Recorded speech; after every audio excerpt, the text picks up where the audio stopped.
विगत दिवस बहुत ही दुखद आतंकवादी घटना पहलगाम श्रीनगर में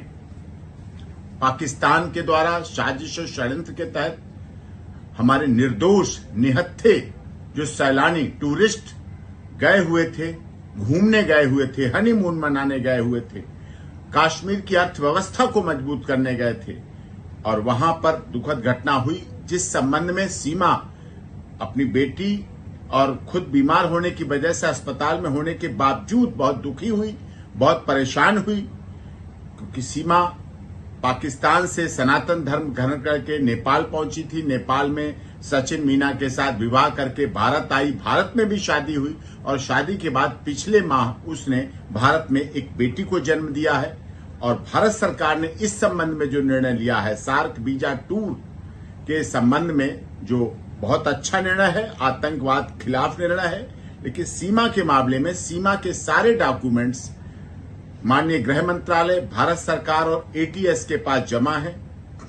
माननीय महामहिम राष्ट्रपति जी का याचिका लंबित है। सारे आदेश जो सीमा माननीय अदालत ने दिए थे जमानत के दौरान, उत्तर प्रदेश की माननीय अदालत के द्वारा जो आदेश सीमा को जमानत के समय दिए गए, उनका पूरी तरह से पालन कर रही है। उसी आदेश के अनुसार अपनी ससुराल में रबुपुरा में रह रही है, कानून में विश्वास रख रही है। पूरी तरह से भारत सरकार, उत्तर प्रदेश की माननीय सरकार और माननीय अदालत का पूरी तरह से अक्षरशः पालन कर रही है और इसी तरह इस विश्वास के साथ कि पूरे आदेशों का भविष्य में भी पालन करती रहेगी। वो स्वयं इस घटना से दुखी है, अपने बच्चों के साथ है, शरण के आधार पर है। यही हालात उसके साथ भी थे और आज भी हो रहे हैं कि सीमा, सचिन मीना और स्वयं मुझे भी पाकिस्तान के लोग यही षड्यंत्रकारी आतंकवाद में विश्वास करने वाले मारने का धमकी, काट डालने की धमकी, टुकड़े कर देने की धमकी, बर्बाद करने की धमकी मुझे और सीमा के परिवार और बच्चों को लगातार दी जा रही है, सोशल मीडिया के द्वारा भी दी जा रही है और इस संबंध में भी आगे कार्रवाई की मांग भी समय समय पर की गई है। लेकिन हम लोग सीमा, सचिन मीना और वो पूरी तरह से भारत सरकार, उत्तर प्रदेश सरकार, केंद्र सरकार का विश्वास और उनके पूरी तरह से आदेशों का पालन करेंगे। पहलगाम की घटना से पूरी तरह से सभी दुखी है और माननीय अदालत का आदेशों का पूरी तरह से पालन किया जाएगा, शांतिपूर्वक, कानून में विश्वास रखते हुए। और सीमा, सचिन मीना को भारत सरकार, उत्तर प्रदेश सरकार की सबका साथ, सबका विकास, सबके न्याय के साथ सीमा शरण के आधार पर आई हुई, क्योंकि सीमा को तो वहां मार डालने, काट डालने की धमकी दी जा रही, इस आधार पर यहां यह है सीमा हैदर के वकील एपी सिंह। सीमा हैदर जो पाकिस्तान से भाग करके इंडिया पहुंची और इंडिया में सचिन के साथ शादी करके अपनी जिंदगी बिता रहे और खुश भरी और खुशी के साथ अपनी जिंदगी हिंदुस्तान के अंदर अपने व्यतीत कर रही। लेकिन भारत के अंदर, भारतीय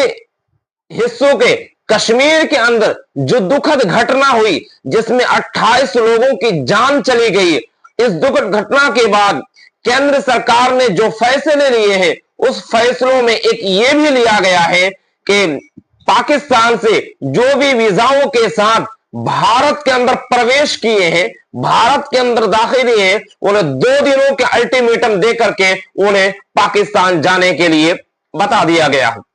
लेकिन इसी बीच सीमा हैदर जब ये खबर सुनी तो उन्होंने बहुत गमजदा हुई, बहुत दुखी हुई और उन्हें परेशानी हुई। लेकिन सीमा हैदर के वकील ने यह सच कहा कि इन्हें हिंदुस्तान से पाकिस्तान जाने की जरूरत नहीं है और वो पूरी तौर पर उनके जितने भी कागजात हैं, उनके जितने भी डॉक्यूमेंट्स हैं, वो सारे के सारे केंद्र सरकार के पास और यूपी सरकार के न्यायालय में जमा है। ये नोएडा, सचिन जो नोएडा के रहने वाले हैं, इनके साथ